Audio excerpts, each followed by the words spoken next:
2/5, 5/,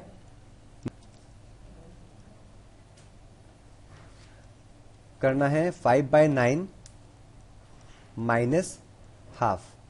और इसमें, और जो दूसरा रेशो है इसका हम यूज कैसे करेंगे, इसमें हम हाफ में से माइनस करेंगे 2/5 को।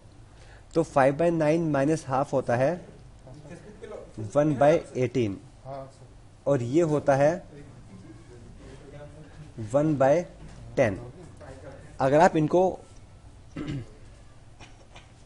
180 से मल्टीप्लाई कर दें तो आपका रेशो आ जाएगा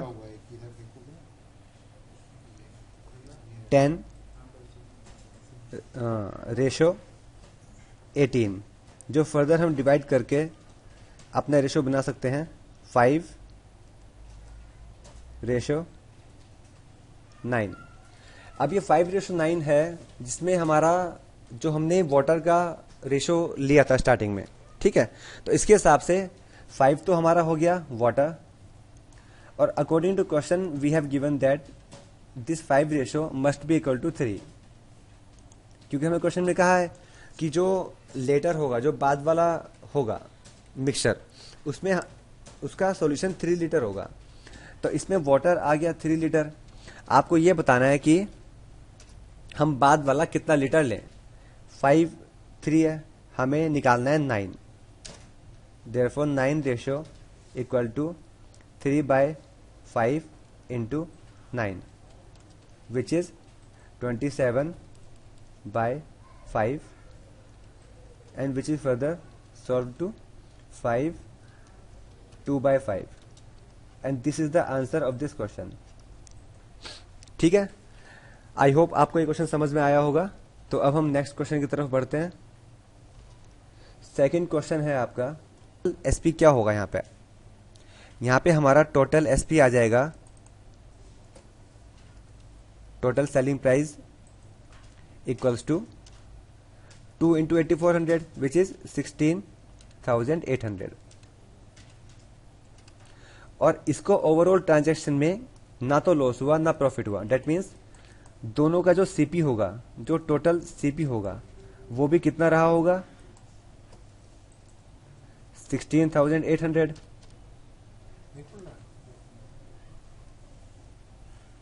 16,800। अब हमसे वो ये कह रहा है जो ब्लॉक्स 8400 के बेचे गए हैं, एक ब्लॉक पर उसको 20% का प्रॉफिट हो रहा है। डेट मीन्स जो एक ब्लॉक का 8400 रुपीज होगा, जो सेलिंग प्राइस होगा, वो है हमारा 120%, बिकॉज इसमें 20% प्रॉफिट भी इंक्लूड है। तो this is 120%, and we have to find 100% if you want to calculate the CP. So 100% equals to 100/120 into 800, 8400।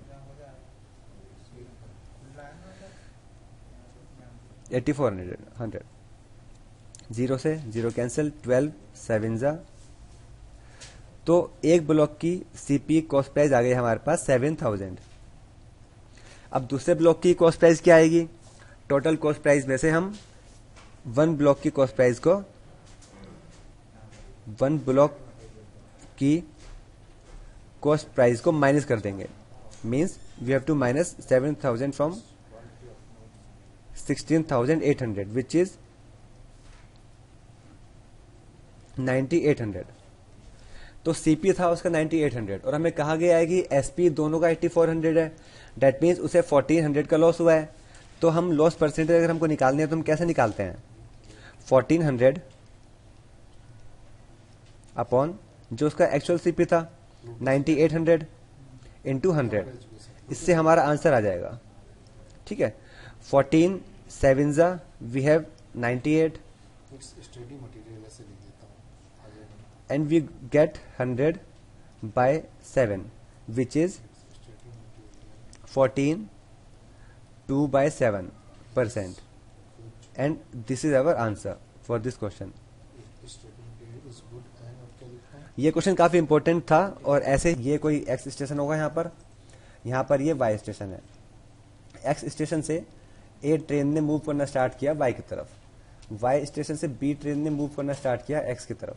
जब ये ट्रेन आपस में एक दूसरे को क्रॉस कर जाएंगी तो पुट करना है, उस फॉर्मूले में वैल्यूज पुट करनी है और अपना आंसर फाइंड करना है। ठीक है, फॉर्मूला होता है S2 upon S1 equals to under root T1 upon T2। S2 तो हमें निकालना ही है, अपॉन में S1 आप क्वेश्चन देखें, if train A is moving at speed of 45 kilometre per hour, that means the speed of S1 train A is 45, हमने यहाँ पे रख दी वैल्यू। इसके बाद अंडर रूट है, T1 है, T1 हमें टाइम दे रखा है 4 आवर 48 मिनट्स, जिसे हमें कन्वर्ट करना है आवर्स में। तो 4 आवर 48 बाय 60 हो गया कन्वर्ट। अपॉन में क्या आएगा 3 प्लस 20 बाय 60। ठीक है, इसको हम फर्दर सॉल्व करेंगे तो इसमें आ जाएगा, अगर हम ठीक है, इसको हम लोग यहीं पे कट कर लेते हैं।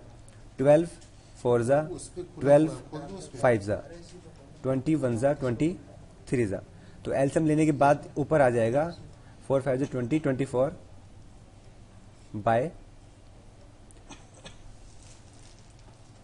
9 प्लस 1 10 बाय 3। इसके बाद हमें पता होता है कि हमें इसमें क्या करना होता है, तो मैं सिंपल मल्टीप्लिकेशन करूंगा यहाँ पर। 24 को मल्टीप्लाई करूंगा 3 से, ठीक है, और 10 को मल्टीप्लाई करूंगा मैं 5 से। मैं इसको फर्दर भी कट कर सकता हूँ, 2 5 जा एंड 2 12 जा। मैं इसको अगर सॉल्व करूँ तो ये आ जाएगा आपका 3 इंटू 4 इंटू 3 अपॉन में आ रहा है 5 इंटू 5। तो अंडर रूट से जब मैं बाहर वैल्यूज निकालूंगा तो ऊपर एक 3 और एक 2 बाहर आएगा, डेट मीन्स ऊपर तो बचेगा आपका 6। ठीक है, ऊपर आ गया एक 3 और 2 6, नीचे आपका एक 5 आ गया, और हमारे पास जो स्टार्टिंग में था वो गिवन था S2 upon 45 equals to 6 upon 5। 5 1 जा 5 9 जा 9 इंटू 6 इज 54। तो हमारा आंसर आ चुका है 54 किलोमीटर पर आवर। ये हमारा इस क्वेश्चन का आंसर है। ठीक है गाइज, क्या एक्सपेंडिचर क्या हो गया 20% प्लस 70%,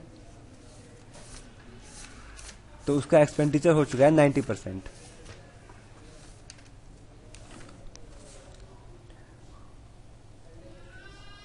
अच्छा देखिए, इस क्वेश्चन में एक बात और भी है, 20% तो उसने हाउस रेंट दे दिया, उसके बाद जो बचा है वो बचा है 80%।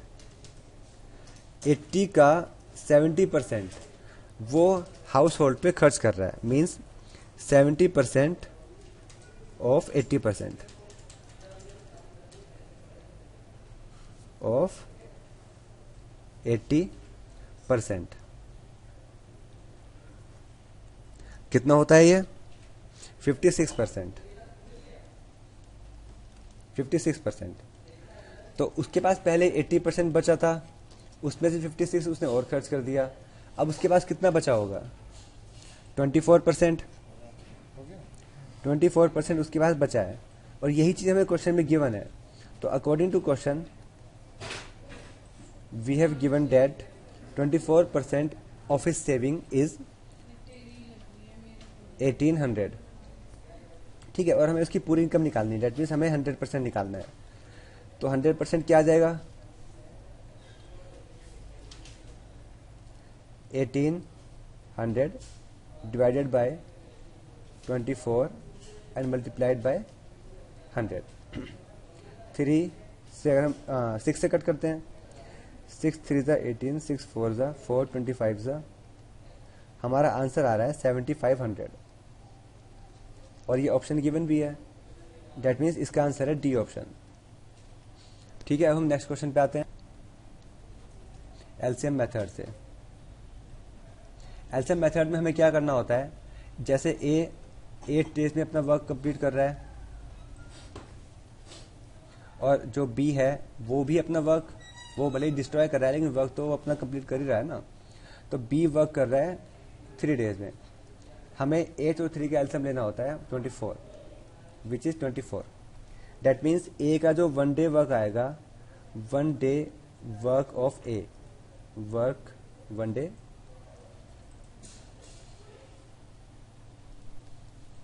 Work of A equals to 24/8 which is 3।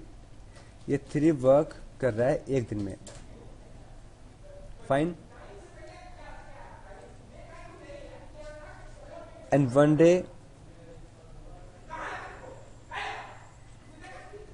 Day work of B is 1 day work of B is 8।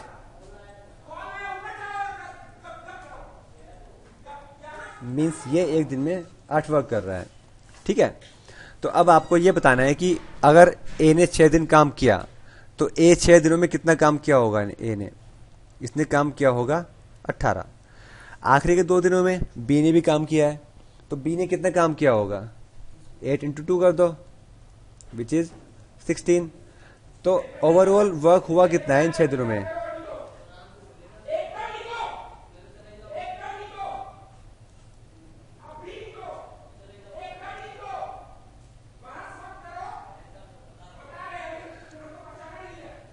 तो इसने 2 वर्क किया है, 2 वर्क इसका हो चुका है। How many days must A work alone to complete the whole work. अब A कितने दिनों में पूरा काम करेगा। दैट मीन्स अब काम बचा कितना है, काम बचा है करने के लिए 22 वर्क करने के लिए बचा है, और ए एक दिन में करता है 3 वर्क। वो टोटल वर्क करेगा 7 1/3 डेज में। और ये ऑप्शन भी आपको दिखाई दे रहा होगा, तो इसका आंसर है बी ऑप्शन। करेक्ट। फाइन। यहां पर 5:6। फाइन। अब ए ने कितने मंथ तक इन्वेस्ट किया है, 8। बी ने कितने मंथ तक किया है, हमने एक्स सपोज कर लिया, एक्स मंथ तक। हमें जो प्रॉफिट का रेशो है वो गिवन है 5:9, और ये प्रॉफिट हमेशा इन्वेस्टमेंट के रेशो के अकॉर्डिंग ही मिलता है। तो हम क्या करेंगे इसमें, 40/6x इक्वल्स टू 5/9। एक तरह से हमें अब यहां से x की वैल्यू फाइंड करनी है, जो हमारा आंसर होगा।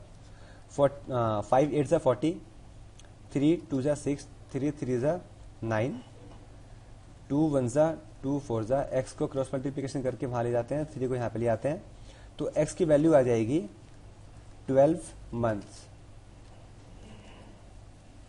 तो हमारा इसमें आंसर क्या आ गया, 12 मंथ्स, जो कि तो इसमें हम सबसे पहला काम क्या करते हैं, टोटल नंबर ऑफ बॉल्स निकाल लेते हैं। तो टोटल नंबर ऑफ बॉल्स जो है इसमें, टोटल नंबर ऑफ बॉल्स जो हमें गिवन है 3 + 4 7 + 5 12 टोटल बॉल्स हैं इसमें। ठीक है, जिसमें से हमने 2 बॉल्स चूज करी हैं। तो 2 बॉल्स चूज करने की जो प्रोबेबिलिटी होगी वो क्या होगी, 12C2, जो हमारे फॉर्मूले के हिसाब से आता है डिनोमिनेटर में। अब जो कंडीशन है वो ये है कि एक बॉल रेड होनी चाहिए, एक वाइट। तो ठीक है, अब हम फॉर्मूला देखते हैं। एक बॉल रेड बॉल कितनी है, 3। तो जो फॉर्मूला बनेगा ना आपका वो ये बनेगा, 3C1, और दूसरी है वाइट बॉल है 5C1, अपॉन में आएगा आपका 12C2। बस आपको ये सॉल्व करना है और आंसर आपके सामने होगा, 3 × 5 अपॉन में 12 × 11 अपॉन 2। इसको सॉल्व कर लीजिए। तो यहां से आपका आंसर निकल के आया है 5/22, and that is the answer of this question. और ये ऑप्शन है भी हमारे पास, तो ये आंसर हो सकता है, चांसेस हैं पूरे। तो इसमें आपका ऑप्शन ए आंसर आ गया। ठीक है, अब 8% है फॉर 2 ईयर्स, दैट मीन्स उन 2 सालों में कितना इंटरेस्ट हो गया, टोटल 16%। बाद के 3 सालों के लिए 10% है, तो 3 सालों में कितना हो गया, 30%। ठीक है, उसके बाद वाले जो ईयर हैं 3 साल, क्योंकि 8 साल का पूछा है हमसे, तो बाद में 3 साल बचे हैं, हर साल 6% का है, तो 6 × 3 18,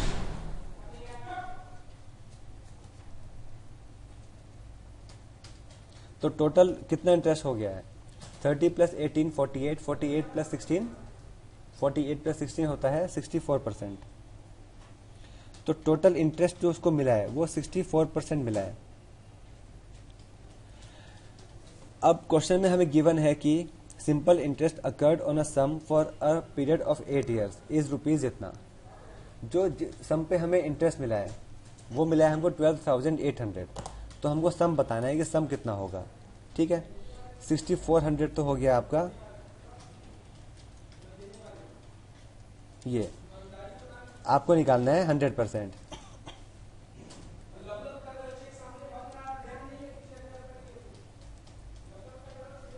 जो आपका आएगा अपॉन 64 इंटू 100, 2 ज़ा 200, तो आपका ये आ जाएगा 20,000 रुपीज। इसका हो जाएगा ई ऑप्शन। ठीक है, वॉल्यूम होता है वो वॉल्यूम का फॉर्मूला होता है वॉल्यूम ऑफ हेमिस्फेयर।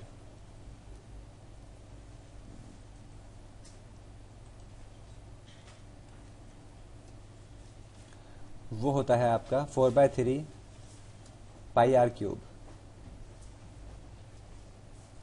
और इसमें बात चल रही है सिलेंडर की, तो सिलेंडर का जो वॉल्यूम का फॉर्मूला होता है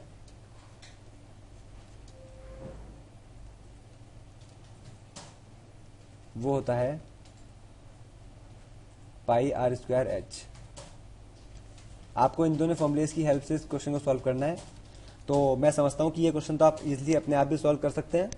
आपको सिर्फ ये फॉर्मूलेस में वैल्यू पुट करनी है और आंसर निकालना है। तो ठीक है गाइस, अब हम आपसे नेक्स्ट वीडियो के थ्रू मिलेंगे। तब तक के लिए आप अपनी प्रैक्टिस करते रहिए और एग्जाम के लिए ऑल द बेस्ट।